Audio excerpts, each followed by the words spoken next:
10 ரூபாவோ 100 ரூபாவோ இன்னைக்கு அந்த பேமெண்ட்ஸை நம்ம ஈஸியாக யூபிஐயில் அனுப்பிச்சுட்டு இருக்கோம். அதுக்கு நிறைய ஆப்ஸ்லாம் யூஸ் பண்ணிட்டு இருக்கோம். பட் அந்த யூபிஐ நமக்கு மிகப்பெரிய ஒரு டேஞ்சரை உண்டு பண்ணுது அப்படின்னு அவங்களால நம்ப முடியுதா? அதை எக்ஸ்பிளைன் பண்ண போகிற வீடியோ தான் அது. சார், மேடம், தம்பி, தங்கச்சி, தாத்தா, பாட்டி, அங்கிள், நாட்டி, வணக்கம். நான் ஆர்ஜே ரஞ்சித். நீங்கள் பார்த்துட்டு இருக்கிறது சூரியன் எக்ஸ்பிளைன்ஸ். ரீசெண்டாக இப்போ ஐஐடி டெல்லி வந்து ஒரு ரிசர்ச் பண்ணுறாங்க. அந்த ரிசர்ச்சில் ஒரு திடுக்கிடும் தகவல் கிடச்சிருக்கு. என்ன அப்படின்னாக்கா 74% இந்தியர்கள் இந்த யூபிஐனால அளவுக்கு அதிகமாக வந்து ஸ்பெண்ட் பண்ணிட்டு இருக்காங்க அப்படிங்கிற டீட்டெயில் கிடச்சிருக்கு. இது எத்தனை பேர் வச்சு பண்ணுறாங்க அப்படிங்கிற போது ஒரு 1000 பேர் 1500 பேர் தான் வந்து சாம்பிள்ஸாக எடுத்துருக்குறாங்க. பட் இந்த சாம்பிள்ஸ் தான் மெஜாரிட்டி ஆஃப் த மக்களை பிரதிபலிக்குது அப்படின்னு சொல்கிறாங்க.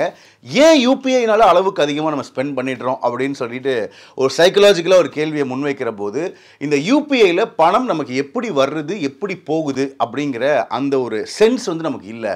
ஃபிசிக்கலாக பணத்தை வந்து நம்ம செலவு பண்ணுற போது சுருக்குன்னு வந்து மண்டையில் உரைக்கும். ஓ, 100 ரூபா கொடுக்குறோமா 200 ரூபா கொடுக்குறோமா அப்படிங்கிற டச் அண்ட் ஃபீல் அப்படிங்கிறது பணத்தில் நம்ம பண்ணிட்டு இருந்தோம். பட் யூபிஐயில் இந்த டச் அண்ட் ஃபீல் அப்படிங்கிற ஒரு விஷயம் இல்லாததுனால நமக்கே தெரியாமல் தேவையில்லாத செலவுகளை நம்ம பண்ணிக்கிட்டே இருக்கும்.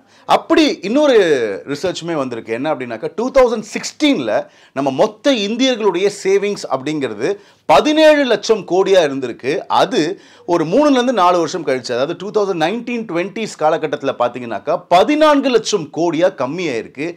ஏன் அப்படின்னாக்கா இந்த யூபிஐயில் பணத்தை அதிகமாக ஸ்பெண்ட் பண்ணுறாங்க. அண்டு விலைவாசி உயர்வு ஒரு பக்கம் மிகப்பெரிய ஒரு காரணமாக இருந்தாலுமே கூட தேவையில்லாத செலவுகளை இந்த யூபிஐனால மக்கள் அதிகமாக பண்ணுறதாகவும் பார்க்கப்படுது.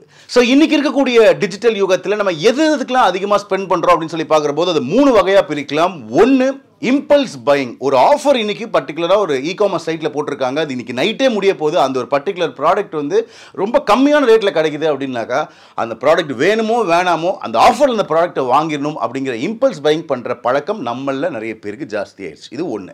ரெண்டாவது என்ன அப்படின்னாக்கா பை நவ் பே லேட்டர் அப்படிங்கிற option and no cost EMI அப்படிங்கிற ஆப்ஷன். இந்த ஆப்ஷன்னால ஓகே, என் கையில் காசு இல்லை, பட் அடுத்த மாதம் என் கையில் காசு இருக்கும்ல அப்படின்னு சொல்லிட்டு நம்மள நிறைய பேர் என்ன பண்ணுறோம் அப்படின்னாக்கா இன்னைக்கு வாங்கிட்டு அதை அடுத்த மாதம் பே பண்ணலாம்னு நினைக்கிற போது அது அடுத்த மாதத்துக்கு மிகப்பெரிய பர்டனாக மாறிடுது.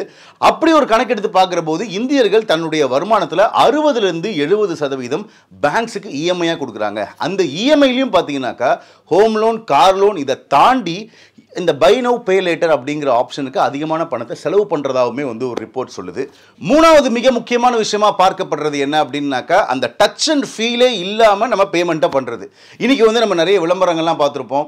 என்ன அப்படின்னாக்கா இந்த கார்டை வந்து நீங்கள் பின் நம்பரே என்டர் பண்ணாமல் டேப் பண்ணால் போதும். உங்கள் யூபிஐயில் லைட்டுன்னு ஒரு ஆப்ஷன் இருக்குது. 500 ரூபா வரைக்கும் நீங்கள் பின் நம்பரே என்டர் பண்ண வேண்டாம். உங்கள் கிரெடிட் கார்டை நீங்கள் வந்து கியூஆர் கோடை ஸ்கேன் பண்ணியே பேமெண்ட்ஸை பண்ண முடியும் அப்படிங்கிற ஆப்ஷனை கொண்டு வர்றதுனால அந்த பின் நம்பர் போடுறதுக்கு கூட நம்ம சோம்பேறித்தனப்படுறோம். அப்படிங்கிறதுனால ஈஸியாக வந்து இந்த யூபிஐ லைட்டில் அப்புறம் கியூஆர் கோடை ஸ்கேன் பண்ணுறதுல இந்த பணத்தை டேப் பண்ணுறதுல அளவுக்கு அதிகமான பணத்தை ஸ்பெண்ட் பண்ணுறதாகவுமே ஒரு ரிசர்ச் சொல்லுது. ஸோ இந்த மாதிரியான இடங்களில் பார்த்தீங்கன்னா இந்தியர்கள் அளவுக்கு அதிகமாக பணத்தை ஸ்பெண்ட் பண்ணிட்டு இருக்கோம். இதை வந்து ஸ்டாப் பண்ணுறதுக்கு, இதை கண்ட்ரோல் பண்ணுறதுக்கு என்னென்ன விஷயங்கள்லாம் பண்ணலாம் அப்படின்னா இங்கே ஒரு 3 இருக்குது அப்படின்னாக்கா இங்கேயும் 3 ஆப்ஷன் இருக்குது. மொதல் விஷயம் என்ன அப்படின்னாக்கா ட்ராக்கிங். பணம் வருது போகுது, எங்கிருந்து வருது எங்கிருந்து போகுது அப்படிங்கிறதுக்கான ட்ராக்கிங் நம்மளில் பல பேர்கிட்ட கிடையவே கிடையாது. நம்மளுடைய அப்பா தாத்தாலாம் ஒரு பேப்பரில் பெனில் எவ்வளோ வருமானம் வந்துச்சு, எவ்வளோ செலவீனமாச்சு, எவ்வளோ மிச்சம் பிடிக்கிறோம், அதை எங்கே கொடுக்குறோம் அப்படிங்கிறதெல்லாம் எழுத்துப்பூர்வமாக வச்சுருந்தாங்க. ஆனால் இன்றைக்கி எழுத்துப்பூர்வமாகவும் அதை நம்ம வச்சுக்கல. ரெண்டாவது, இந்த இம்பல்ஸ் பர்ச்சேஸை ஸ்டாப் பண்ணுறது. காதலன் படத்தில் வந்து எஸ்பிபி அவர்கள் ரொம்ப பியூட்டிஃபுல்லான ஒரு விஷயம் சொல்லுவார். என்ன அப்படின்னா எந்த ஒரு முடிவாக இருந்தாலும் அதை ஒரு 10 நிமிஷம் தள்ளி போடு, அந்த 10 நிமிஷம் கழித்து அந்த முடிவு ரொம்ப தீர்க்கமாக இருக்குனாக்கா அதை எடு அப்படின்பாங்க. ஸோ இந்த இம்பல்ஸ் பர்ச்சேசிங்கை ஸ்டாப் பண்ணுறதுக்கு எக்ஸ்பர்ட்ஸ் என்ன சொல்கிறாங்கனாக்கா அதை 24 48 ஹவர்ஸ் வந்து தள்ளி போடுங்க. ஒரு ப்ராடக்ட்டை நீங்கள் பார்க்குறீங்க, உங்களுக்கு அது வாங்கணும்னு தோணுது அப்படின்னாக்கா அந்த பர்ச்சேஸை 24 ஹவர்ஸ்லேருந்து 48 ஹவர்ஸ் வரைக்கும் தள்ளி போடுங்க. அதுக்கப்புறமா யோசிங்க, இந்த ப்ராடக்ட் நமக்கு வேணுமா வேணாமா அப்படின்னு ஒரு தீர்க்கமாக யோசிக்கிற போது ஒரு நல்ல முடிவை எடுக்க முடியும்னு நான் சொல்ல, எக்ஸ்பர்ட்ஸ் நிறைய பேர் சொல்கிறாங்க. மூணாவது மிக முக்கியமான விஷயம், இது நம்மள நிறைய பேர் பண்ணுறதே கிடையாது.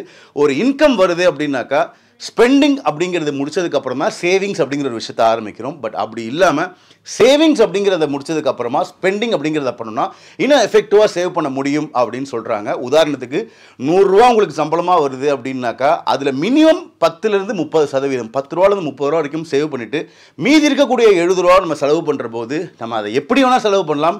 ஆனால் அந்த 10 ரூபாலேருந்து 30 ரூபா நம்மகிட்ட சேவிங்ஸாக கண்டிப்பாக இருக்கும்.